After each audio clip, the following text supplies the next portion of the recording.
Hi, good afternoon everyone. Thank you Mr. Vijayan for the invitation and the kind introduction. Like he said, my name is Pavithra. I have a PhD in studying coronaviruses. I studied it for about 7 years, and at that point it was a really boring virus. Nobody cared about it. And when I did my PhD, I was like, who's going to care about this virus? And all of a sudden now it is making news every single day. I studied one tiny aspect of the virus, which I'll briefly take you through. My journey to giving this lecture started because this coronavirus came up in the news, and there were all these forwards about what you can do to stop this infection, and 100% of them was rubbish. So I spoke to a small group of my friends and I said, guys, do you think you would be interested in listening to a technical, scientific talk about this? And they said yes. I was practicing for this talk at home, and my father said, you talk to my college friends about this. So last Sunday morning or 2 Sundays back, I gave a lecture for classmates of CG 71. And one person from there, Mr. Swatantra Kumar, introduced me to Mr. Vijayan, and here I am today giving this talk in front of you. My talk is broadly divided into 3 parts. The first part is fairly technical because I wasn't sure what the audience was going to be like. I will try to break it down into layman terms as much as possible. Please note down any questions. I'd be happy to answer them later. If you find the technical stuff too boring, don't worry about it. You will still be able to understand the rest of the lecture as it proceeds. The second part of the lecture is what is coronavirus, what we know about it, thank you, and historically how it's evolved and things like that. The last portion is data and analysis of what is happening with this outbreak. So this is how the lecture is broken down, so I'll get started right here. My first slide is actually a very philosophical question. What is life? When we look at what is life, the scientific definition is something that likes to replicate, make more copies of itself. The domains of life was divided into 3. Bacteria, which we are all very familiar with. It causes a lot of infections, it does a lot of useful things, it's just around. Archaea, we don't talk a lot about it, but it is also a single-celled organism that is found in places that have extreme conditions like high temperature, high sulfur conditions and things like that. The third is eukarya, which is everything from amoeba to fungi to cats, dogs and you and me. If you notice, I have not mentioned viruses in this because viruses are very unique and very exciting. They only replicate if they are inside something. If I have a bottle of coronavirus on this table, it's not going to do anything. It's not living at this point.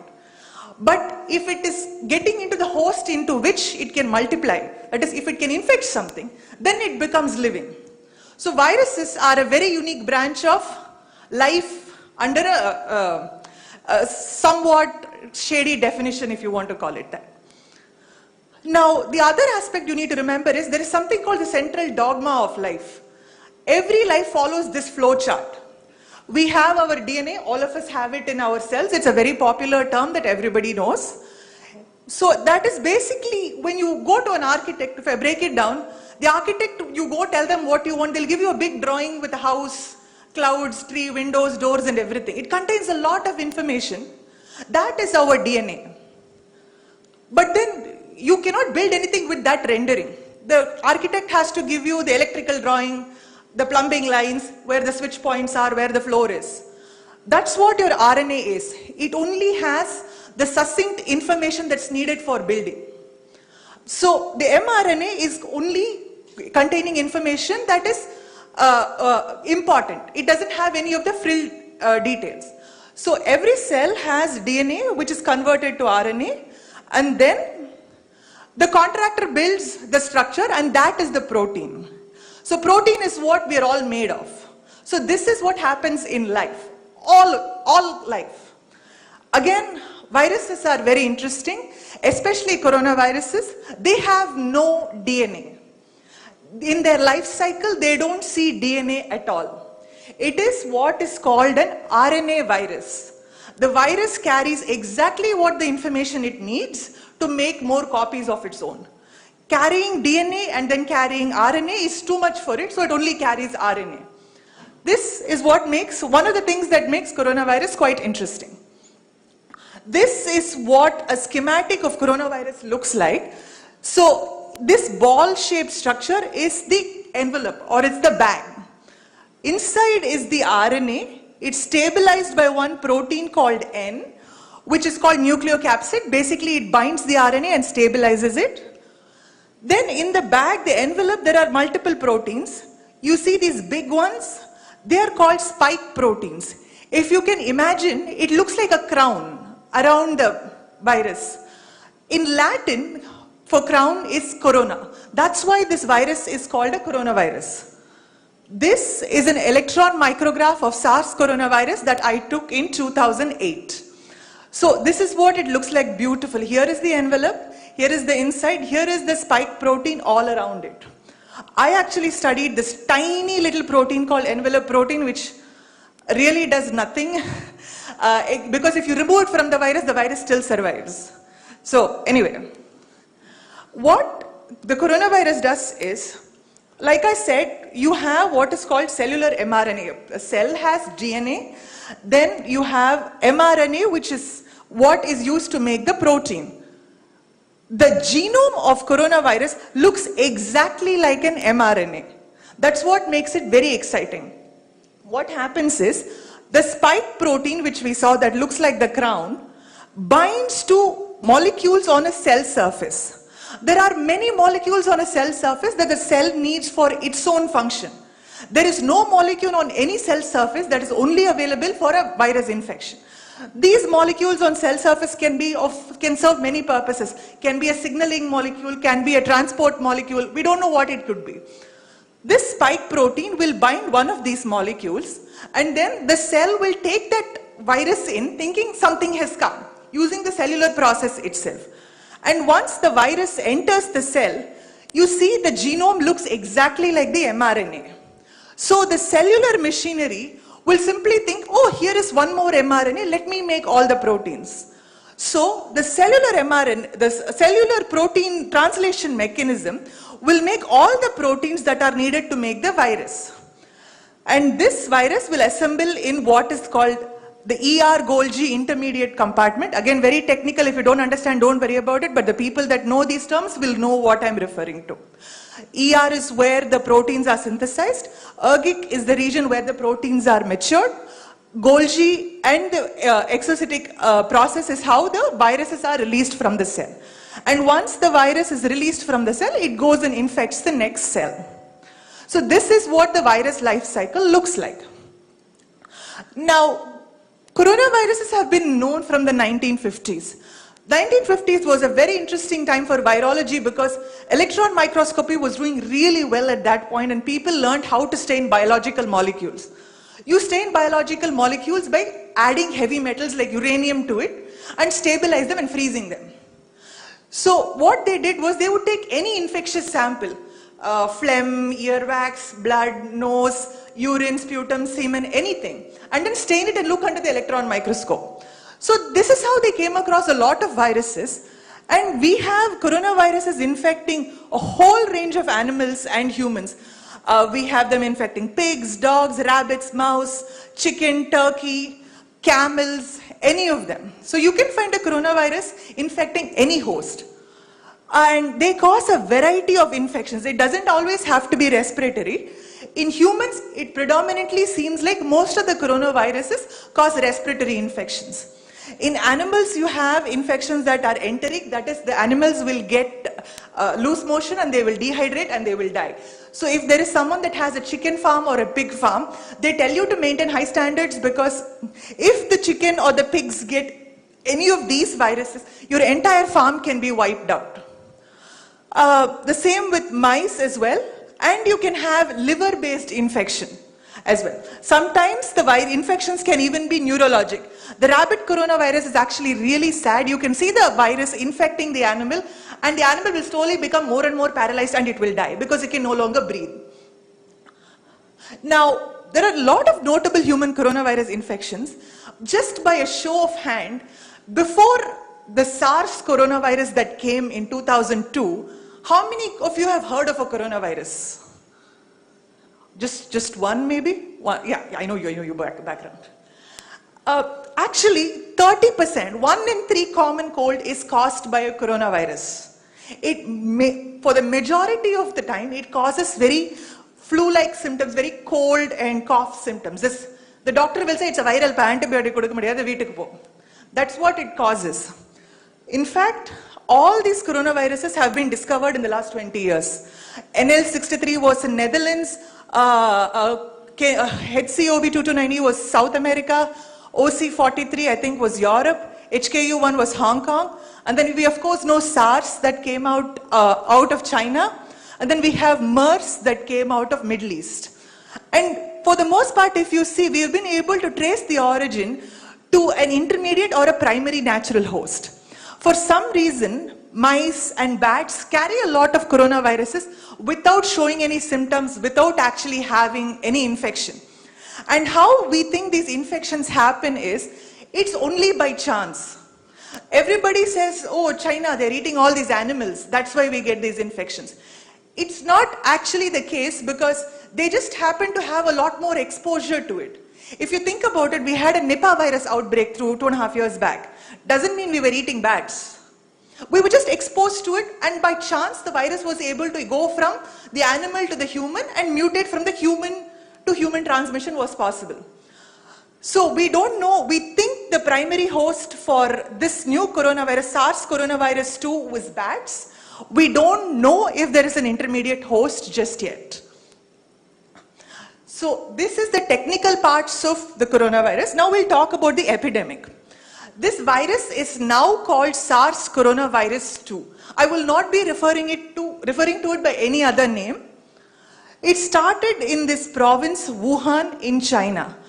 It's very, very detrimental to call the virus as Wuhan coronavirus because we humans have a tendency to be prejudicial. If I look at a Chinese person sneezing, you will say, he has a coronavirus. He would not even be Chinese. He'll be a Northeastern Indian. So when they name viruses, they actually take care not to have a geographical or a racial or a cultural link to it because we humans have a tendency to be biased against anything that comes like that. So this virus is SARS coronavirus 2. It's a previously undiscovered virus. And the source, we don't know. It could be bats, it could be civet cats, we don't know. How does the virus spread? We actually don't know how the virus spreads from person to person. Just by looking at the pattern of spread, people are guessing. By people, I mean not you and me. People at CDC and WHO are suggesting that it's a droplet transmission. That is from phlegm, saliva and all that. And the symptoms, all the people that have been tested, please note, have either had a direct link to the place or they have symptoms. The symptoms are similar to cold, and if the person has any underlying conditions like diabetes or kidney function problems, then it causes severe complications. One very interesting aspect to note is children under 5 have extremely mild symptoms. We don't know why that is. Usually children under 5 can actually have very, very severe reactions to something like flu, but with this virus, it has not happened. We don't know why that is. And as we progress further, there are a lot of terms that are being thrown around here. And most of the news we see are flashy and just to catch your attention. But that's not where we get our scientific information from. So I'll be going through some technical terms so that everybody is on the same page as we talk. What is an outbreak? We say, is this an outbreak? Is it an epidemic? Is it an endemic? Is it pandemic? We don't know. An outbreak is an infection identified in a small geographic location. An epidemic is slightly larger than an outbreak. Nipah virus was an outbreak. This, we thought until my last talk 2 weeks back, was an epidemic. But now it's going towards what is called a pandemic. Meaning it has and will continue to spread worldwide. Patient 0. The first patient to have gotten that infection from and how they got it. That is what is called patient 0. There is a lot of news about this patient 0 consuming a bat soup. There is no actual scientific evidence of it. The other thing that people love to talk about is the case fatality ratio. That is the number of people that have died divided by the number of people that have the infection times 100. That is the case fatality ratio. And it's usually determined at the end of an epidemic. Keep in mind, we are very much in the middle of the epidemic, so the case fatality ratio is not something that we don't know yet. We are all guessing this number. Prevalence is actual number of people infected. That is very hard to determine because we are only testing people that have direct contact or have symptoms. We actually don't know how many people have been infected. We don't know how many people have no symptoms. We don't know how many people just had a half a day's fever and nothing came out of that. So we can get this data only at the end of the epidemic. And R0 is a mathematical term to find out the number of people one infected person can infect. A virus infection control can be done if the R0 is less than 1. That is, if I am infected, if I am infecting one more person and that person infects one more person, the number of people infected will remain stable. If R0 is greater than 1, the number of infected cases will go up. If R0 is less than 1, the number of infected cases will go down. For this virus, then I can answer some basic questions. Is COVID 2019? That's the name of the infection caused by SARS coronavirus 2. It started off as an outbreak. It's now an epidemic. It looks like it will become a pandemic. WHO has still not said that it is a pandemic. It looks like it will become a pandemic. Who was patient 0? We don't know. Does it matter? Yes, because we want to know when the original infection started. We discovered this infection on December 31st. How long has this infection been in circulation? That's why it's important to know who the patient 0 was and how long they have been spreading that disease, who all they have been in contact with. Now, they have not been able to identify this person, but they have identified based on gene sequence data that the first infection probably occurred around December 8th. If you think about it, this is phenomenal information that we have been able to process in such a short time. It has taken us less than 1.5 months to collect the virus samples, grow it and sequence it and study and see how it has evolved from the beginning. This is just phenomenal information because what they're doing now, it took me 5 years to do. And this was not very long ago. I graduated only in 2012. So we now have this power to trace, track and follow infections very closely. How prevalent is the information? We don't know. Surveillance techniques only focus on people with symptoms and people who have had a direct connection with Hubei province. What about others?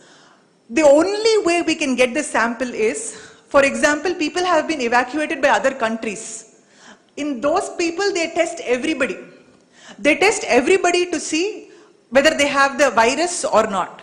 We actually have to collect that information to find out how many people carry the virus. Because you can carry the virus and not have any symptoms. We also don't know whether this virus can be spread if the person doesn't have any symptoms. What is R0 for this virus? As of now, it's been estimated to be around 2.6. That is, every infected person can spread it to 2.5 people.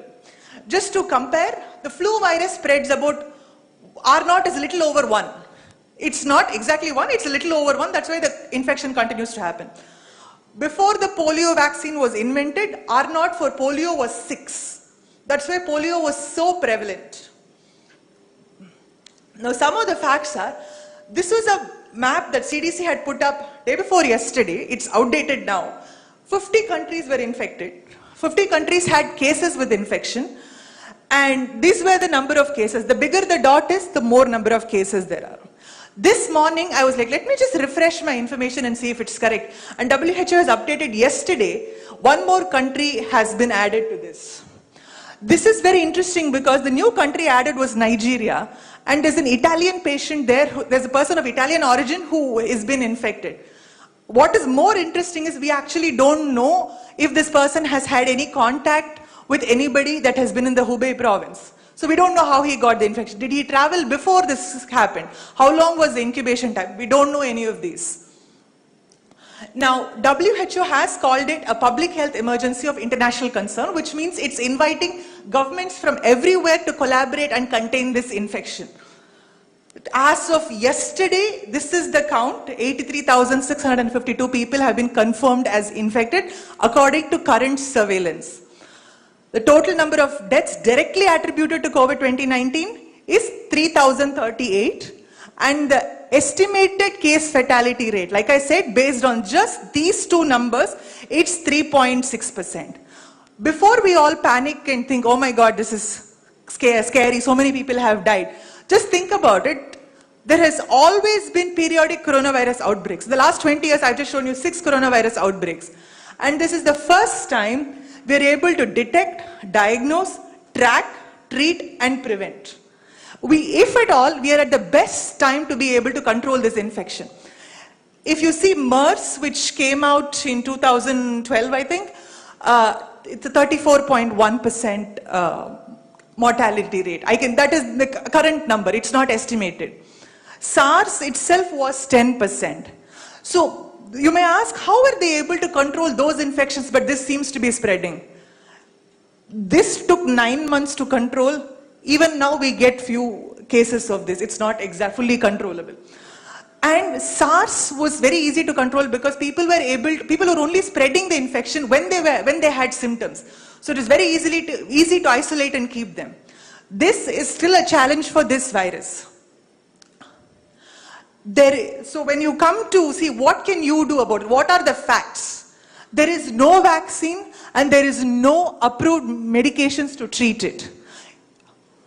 And WHO risk assessment has just gone up. For China is very high, regional level is very high, global level is very high. This is how it stands currently.